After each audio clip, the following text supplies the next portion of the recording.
Otep à tous et à toutes. Otep à la kémitosphère. Otep à ma famille kémite. Alors, c'est le combattant Bertrand Sikadi de son vrai nom, n'est-ce pas? Je vais revenir en quelques minutes sur ce qui s'est passé à Montpellier, au bal des vampires. Qui s'est passé à Montpellier, n'est-ce pas? Sauf que cette fois-ci, le maître a un peu innové. C'est-à-dire que ce n'est plus des rendez-vous où ils sont tous entre eux pour parler de nous en notre absence. Mais cette fois-ci, ils ont innové, n'est-ce pas, en faisant venir quelques nègres de maison qu'on a mis là pour dire, ok, quand même, on a fait venir quelques noix sur la table, n'est-ce pas? Moi, j'ai regardé comme tout le monde, mais j'étais très choqué. D'ailleurs, vous pouvez juste voir les quelques images qu'on a partagées sur les réseaux sociaux. C'est-à-dire que vous remarquez déjà une première chose, c'est-à-dire que les gens, il y a juste quelques minutes, notamment nos sœurs qui ont été brillantes, hein, ça il faut le saluer. Il y a une femme là du Burkina Faso qui a tenu un discours que j'ai aimé. Il y a aussi l'autre sœur du Mali, un peu même, voilà, grosso modo, il y a eu beaucoup de gens, beaucoup de gens. Il y a certains qui se sont distingués quand même en disant des choses, n'est-ce pas? Mais les mêmes qui au départ sont le nerveux, très fâchés contre M. Macron, jusqu'à ils osent même en public faire semblant en disant oui, j'ai pas terminé, laissez-moi terminer M. Macron. Les mêmes quelques minutes après, courent faire la photo avec Macron, selfie, ils sont très contents, ils sont allés manger ensemble, rigoler, ils sont très très contents. Il faut remarquer une chose, la plupart de ces gens qui étaient là-bas, c'est des gens qui ne sont jamais dans les rues quand il faut manifester pour les droits des Africains. Quand on massacre les Africains, quand il y a des guerres chez nous, quand nos propres frères et sœurs ici sur place en Europe, en France notamment, sont humiliés par la police, humiliés par l'administration, humiliés un peu partout, ces gens ne sont jamais là. Ceux qu'on a invités là-bas, ils ne viennent pas. Ils sont dans leur cadre là-bas, ils ont choisi leur milieu entre eux. Ces gens-là, on ne les voit pas dans les manifestations. Ces gens-là ne sont pas avec nous dans les rues. Ils ne partagent pas la souffrance de notre peuple. Mais quand il faut porter des vêtements, du bogolan, porter des trucs, ces artifices-là, pour faire croire aux gens que non, parce qu'on met du bogolan ou parce qu'on met des tenues traditionnelles, les Sankara arrivent, on met tous ces trucs-là, on met le chapeau, on met les trucs pour montrer que non, on est très africain, on est très authentique. Ça ne veut rien dire. Les mêmes étaient après dans des selfies, en train de rigoler, en train de boire du bon vin et tout. Voilà. Avec les mêmes qui, a juste quelques minutes, ils faisaient semblant de critiquer. Avoir tous ces artifices-là sur soi, toutes ces décorations, tous ces vêtements, ça ne veut rien dire. Ceux qui portent souvent ça sont parfois les plus dangereux contre le continent africain. C'est ceux-là qui luttent contre nos intérêts. Donc moi j'ai vu quoi, grosso modo. Les gens ils ont fait ce qu'ils pouvaient faire. Le premier nègre de maison, Achille Mbembe, qui dans une vidéo qui fait vraiment pitié, a sorti un genre de riz banania. Il y a même des gens qui ont repris ça. Le riz d'Achille Mbembe, c'était humiliant, c'était grotesque. C'est insupportable ce genre de comportement. N'est-ce pas? Il y a tellement de choses que j'ai remarquées, je me suis dit, bon, s'ils veulent ouvrir un vrai débat, s'ils veulent être véritablement sérieux dans ce qu'ils font, mais faites venir Nissim Lasconi, faites venir Kovi Gomez, faites venir Franklin Nyamsi au Cameroun, faites venir des vrais interlocuteurs qui peuvent vous poser des vraies questions. Faites venir les Kémy Séba. Faites-moi venir, moi, Bertie Le Kamit. Je leur demanderai ceci clairement en ce qui concerne quand est-ce que les bases militaires françaises vont dégager de notre continent. Ce sont les quelques questions qui, pour moi, semblent des questions prioritaires et importantes. Après ça, il y a d'autres questions. La question des bases militaires françaises, pas seulement étrangères en Afrique. Mais puisqu'on parle du cadre de la France, restons sur la France. Les bases militaires françaises en Afrique. La question du franc CFA, quand est-ce qu'on met fin à ça, surtout sans qu'il ne soit derrière pour nous conseiller en ce qui concerne la nouvelle monnaie. Comme ils disent, ok, on va mettre fin au franc CFA, mais on va vous aider en ce qui concerne l'éco. Rupture totale. Nous n'avons pas de conseils ni de leçons à recevoir de qui que ce soit. Nous n'avons pas de conseils à recevoir de la France en ce qui concerne quoi que ce soit. Qu'on choisisse nos partenaires, aujourd'hui la Russie qui est pratiquement dans 16-17 pays africains, c'est notre choix. Les Français n'ont pas à se plaindre tous les jours dans leurs médias en disant la Russie de Wagner en train de faire ceci en Afrique. Non. Nous avons le droit en tant que peuple indépendant, nous avons le droit de choisir notre violeur. Si la Russie nous viole, c'est notre droit de choisir nous-mêmes notre propre violeur. Laissez aux Africains le droit de choisir leur violeur. Nous avons choisi la Russie dans un certain cadre, dans un cadre bien précis, dans un partenariat gagnant-gagnant, comme ça semble être le cas en Afrique. Il y a des pays aujourd'hui qui sont stabilisés grâce à l'apport, n'est-ce pas, de la Russie.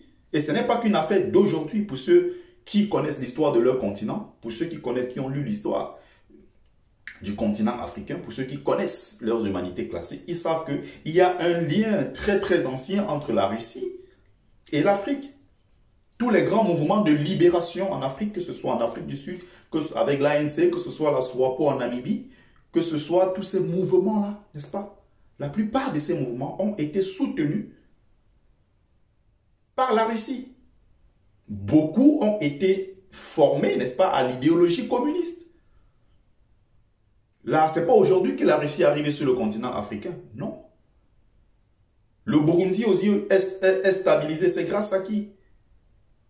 La République centrafricaine qui a repris pratiquement 95% de son territoire et qui est déjà en train d'amorcer un développement incroyable. D'ici 15-20 ans, on parlera de la République centrafricaine partout dans le monde. Le Mali, c'est en train de se faire. La Syrie qu'on voulait absolument détruire, qu'on a détruit, on voulait absolument dégager Bachar al-Assad. La Russie est arrivée. Tous ces pays-là, le Venezuela, tous ces... Nous avons le droit, nous, de choisir nos violeurs. Parlons des vraies choses. On aurait même pu demander à Emmanuel Macron la situation des Noirs de France. Comment il fait pour améliorer notre situation ici, nous, en tant que peuple? La question du crime contre l'humanité, la colonisation et l'esclavage. La question des réparations. La situation des Noirs en France. La dette de sang qui n'a pas été compensée, payée jusqu'à aujourd'hui. Il y a une dette de sang. Des Africains qui ont versé leur sang pour la France.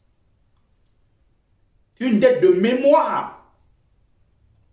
Les Africains qui se sont battus, des ingénieurs, des grands médecins, des combattants qui ont été au front et qui ont perdu leur vie, qui ont tout donné à la France, n'ont jamais été reconnus.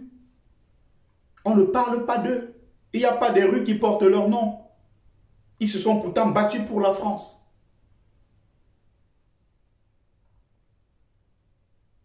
Au-delà de ce qu'il y a plusieurs, j'aurais pu soulever ici 15-20 questions. Tout au moins les questions les plus pertinentes. Il y en a au moins une vingtaine. Il faut que les gens arrêtent de tomber dans l'émotion à chaque fois. Puisqu'on a dit, oui, M. Macron, il faut libérer l'Afrique. Les gens sont dans la salle, ouais, il faut libérer l'Afrique. Emmanuel Macron se moque des Africains. Il soutient toutes ces multinationales qui siphonnent le sous-sol africain. C'est lui qui soutient les dictateurs africains.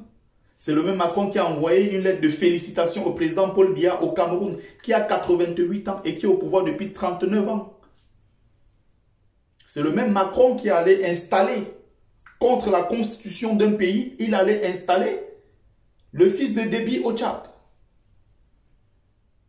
C'est la même France qui a soutenu Ali Ben Bongo en 2008, qu'on a mis au pouvoir, on a installé de force.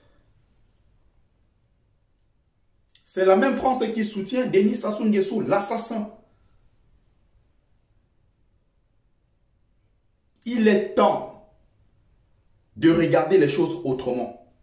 De dire droit dans les yeux, non seulement, mais prendre déjà le taureau par les cornes, quitte à ce que les mouvements africains se déploient un peu partout ici en France pour dire c'est de trop. Il y a la question même de la francophonie. les centres culturels français en Afrique. Les centres Confucius, mais ça c'est avec l'arrivée des Chinois. Mais tout ça c'est à combattre. Partout doit rayonner la culture africaine, pas la culture des autres. Nous n'avons pas de centre culturel africain en France. Nous n'avons pas de temples de la spiritualité africaine en France. Ils ont le droit de mettre chez nous des églises où ils veulent, comme ils veulent. Ils ont le droit de venir construire leurs églises devant nos temples sacrés, devant nos lieux de mémoire. Ils ont le droit de construire des mosquées partout en Afrique. Il faut arrêter ça. Il faut qu'on soit au minimum digne. Tout ce bal que j'ai vu là-bas de quelques rigolos, quelques blagueurs, d'autres qui viennent parler le gros français, ça ne m'impressionne pas du tout. C'est des gens vides, qui n'ont rien dans la tête, qui ont un logiciel purement occidental installé dans la tête, qui ne pensent pas comme les Africains, qui n'ont pas le paradigme africain. Ils viennent parler le gros français. Ils impressionnent qui avec ça? Vous croyez que nos mamans qui sont dans les marchés à Dantokwa, ou bien qui au marché au Mokolo, ou bien à Gambie, je ne sais pas dans quel marché d'Afrique, de Lagos, elles ont besoin de tous ces artifices-là pour s'en sortir? Elles ont besoin d'écouter tous ces gros discours? Non. Elles ont besoin de ces enfants qu'elles ont souffert, elles ont envoyés à l'école. Elles ont besoin de ces enfants-là auprès d'elles quand elles sont un peu fatiguées. Ils ont besoin d'elles, de ces enfants-là pour relever l'économie, pour construire le pays. Elles forment des champions qui vont diriger l'Afrique. Elles ne forment pas des champions qui vont venir réciter comme des perroquets tout ce qu'ils ont appris en Europe et qui ne font rien pour le développement du continent. Quand ils ont quelques postes, quelques carriéristes arrivent à avoir des postes, ils prennent un peu d'argent, ils vont investir encore en Europe, oubliant les populations africaines. Il faut arrêter tout ça. J'ai vu un Achille Mbembe tout petit, alors que grand professeur, brillant professeur. Mais j'ai vu un homme complètement anéanti. Ce n'est pas une belle image. Achille Mbembe est du Cameroun. Il est de l'Afrique centrale. Il n'a pas parlé de l'Afrique centrale. Il n'a pas parlé de la guerre. Dans son pays, le Cameroun est en guerre depuis 2017. L'armée a décidé de massacrer les populations anglophones parce qu'elles ont osé faire quelques revendications. Et Achille Mbembe fait partie de ceux-là, conseillers à la présidence, qui étaient proches de tous ces gens pour dire que non, la solution était la solution militaire. Aujourd'hui, on est passé à pratiquement 15 000 morts. Depuis 2017, ils sont en train de réclamer aujourd'hui leur indépendance. Ils veulent se séparer du Cameroun francophone et reconstruire, reconstituer leur État comme c'était avant 1961. Achille Mbembe n'a pas parlé de ça là-bas. Et quand on dit l'Afrique francophone, on dit le sommet France-Afrique. Il y a une Afrique arabophone. Elle était où là-bas représentée? Il y a une Afrique anglophone. Il y a une Afrique lusophone. C'est terrible. Ce théâtre que j'ai vu, je dis, mais attends, c'est très grave quand même. C'est très grave.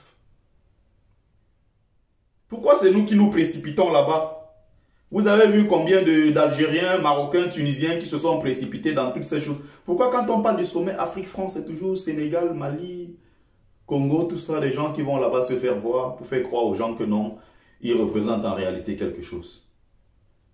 Vous avez vu ce que les Algériens sont en train de faire? Ok, vous nous faites du chantage pour les visas. Les Algériens ne peuvent plus venir en France. Ok, qu'est-ce que nous on fait? En retour, vos avions ne peuvent plus survoler l'espace aérien algérien. Ils font aussi du chantage. Dites-moi quel président de l'Afrique subsaharienne serait capable de faire ça à la France? Quel président serait capable de le faire, d'oser faire une telle chose? De dire à la France, ok, vous nous faites du chantage, ok, nous aussi en retour, on vous fait du chantage. Vous voulez que je signe les laissez-passer en France pour qu'on déporte nos frères en Algérie? Mais non, restez là-bas avec eux. Nous n'allons pas signer parce que c'est les Algériens qui se battent, même s'ils sont sans papier, ils essaient de faire des efforts pour soutenir des familles en Algérie, en Tunisie, au Maroc. Vous croyez qu'un ambassadeur du Cameroun, Congo, c'est pas Togo, ces États croupillons, aurait tenu une seule seconde face au ministre de l'Intérieur en lui disant, mais non, non, ils auraient signé très vite, déportez-les. Déportez-les. Et un ici qui faisait un boulot, qui soutenait sa famille au pays, qui travaillait même au noir ici pour subvenir à ses besoins et aux besoins de sa famille qu'il a laissé en Afrique. Si on le renvoie, là-bas, c'est les enfants qui ne vont plus à l'école. Là-bas, c'est des enfants qui ne vont plus manger. C'est des familles entières qui vont être désorganisées. Mais en retour, est-ce que la France a arrêté de faire venir le pétrole? Est-ce que la France a arrêté de faire venir le bois, le diamant, le gaz, le manganèse, tout ça? Non. Ces richesses du sous-sol continuent de venir. Mais on veut renvoyer les Africains chez eux sur un continent qu'ils ont déjà pillé. Ils rentrent là-bas faire quoi? Ils vont commencer par où quand ils retournent là-bas? Les Tunisiens, Marocains, ils ont quand même le minimum de dignité. Avec les Algériens, ils ont dit non, on ne va pas accepter cela. C'est laissé passer, nous n'allons pas les signer. Je ne vois pas le président togolais faire ça. Je ne vois pas le président camerounais faire ça. Je ne vois personne de ces gens-là oser faire ça à la France. Il faut avouer que les Maghrébins, ils ont le minimum de dignité par rapport à nous autres. Ils savent se respecter et mener des vraies luttes. Eh oui. Il y a notre sœur du Mali. Oui, avec la France, nous avons une histoire commune. Oui, nous avons une histoire commune. Non, il n'y a pas d'histoire commune. Il y a un rapport du dominant-dominé. Il y a un rapport de la France colonialiste, la France esclavagiste, qui vient piller le continent. Il y a un rapport qui, tout au moins, est un rapport violent. Tu ne peux pas dire que nous avons une histoire commune. Je ne vois pas quelle est l'histoire commune que moi j'ai avec la France. Ceux qui sont venus nous dominer, nous humilier, castrer nos parents, les obliger à couper des bois avec les mains, à creuser le sol, creuser comme ça, creuser avec les mains, avec leurs mains. Le projet Congo-Océan, on a tué 25 000 de nos parents, 25 000, qu'on a pris au Congo, Tchad, Cameroun, Centrafrique, partout, pour faire le projet qui devait permettre l'exportation de leurs richesses pour enrichir la France. Pendant ce temps, nos parents étaient morts, nos parents étaient humiliés. Ceux qui se sont battus auprès de la France sont rentrés, ils ont été massacrés à Tiaroy, au Sénégal. La France n'a jamais reconnu. Vous parlez de quel lien avec la France? Quel lien? C'est un lien de dominant-dominé. Sinon, oui, on va parler de lien d'un dominant avec le dominé. Le colonialiste avec l'indigène, le subalterne. Si c'est peut-être ça que notre sœur appelle une histoire commune. C'est une histoire qui est violente. C'est une histoire de viol, d'agression. Tout au moins, tout ce qui est néfaste. Bon, en tout cas, c'était mon tout petit commentaire sur tout ce qui s'est passé à Montpellier. Mon compte Facebook actuellement étant bloqué. Bloqué par qui? Par ceux qui ne supportent pas que je dise les vérités. Même pas que je dis, que je relaie tout simplement. Parce qu'il y a eu, un rapport qui est sorti.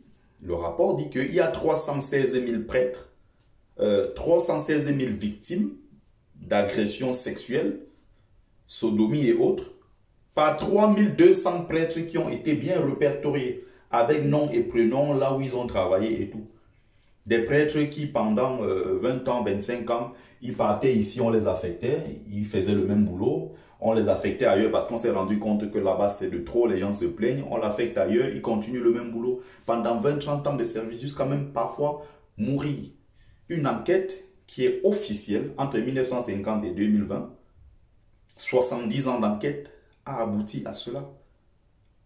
Ça c'est en France. On ne compte pas en Angleterre, en Italie, en Espagne. On ne compte pas le nombre de gens qu'ils ont violés en Afrique. Il ne faut pas l'oublier. Tous ceux qu'on a envoyés en Afrique, comme les lançados du côté des lusophones, c'est la plupart, même le cas en France, ceux qui arrivaient en Afrique comme prêtres, la plupart du temps, c'était des gens qui sortaient de prison ici, c'était des condamnés à mort, c'était des violeurs, c'était des brigands. La plupart de ces gens qu'on a envoyés en Afrique allaient faire l'œuvre qui sont appelées l'œuvre de civilisation. Donc des gens qui sont en voie d'humanisation, qui connaissent à peine ce que c'est que la civilisation, vont en Afrique pour civiliser un peuple déjà plusieurs fois millénaire et qui a connu la civilisation depuis des milliers d'années. Donc, regardez ces gens qui viennent nous donner des leçons comme quoi ils viennent nous civiliser. Ils n'ont rien à apprendre aux Africains. Aucune leçon de morale à donner aux Africains. Ceux-là, la plupart, je dis bien ceux qu'on envoyait, ceux qu'on appelle les explorateurs et autres, tous ces brigands-là, de Christophe Colomb à Amerigo Vespucci, à tous ces gens-là, tous ces prêtres et tous ces gens à qui on a donné des armes, une Bible, pour aller, soi-disant, n'est-ce pas, faire l'œuvre de je ne sais pas quoi. Donc, imaginez le nombre de victimes qu'ils ont fait en Afrique depuis des siècles, avec l'arrivée de ces religions. Imaginez le mal qu'ils ont fait en Afrique. On parle d'une enquête de seulement sur 70 ans, 1950-2020. 316 000 victimes. Et l'Église catholique a voté un budget de 2 milliards d'euros pour dédommager ces gens. Mais depuis les siècles qu'ils violent en Afrique, ils n'ont pas dédommagé. Depuis des siècles, ils n'ont pas dédommagé. Et quand je relais le post qui est publié, la publication authentique faite par eux-mêmes les Français, il y a donc, je ne sais pas comment les appeler, les jésuâtres qui tombent sur mon post et commencent à me dire que « Oh, pourquoi tu peux publier ce genre de choses ?» Mais ce n'est pas moi qui publie, je relais juste, j'ai partagé. Ils sont tombés sur moi.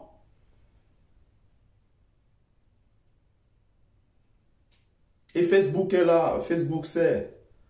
Il y a des images, n'est-ce pas, des images du président Laurent Gbagbo, humilié, sa femme humiliée.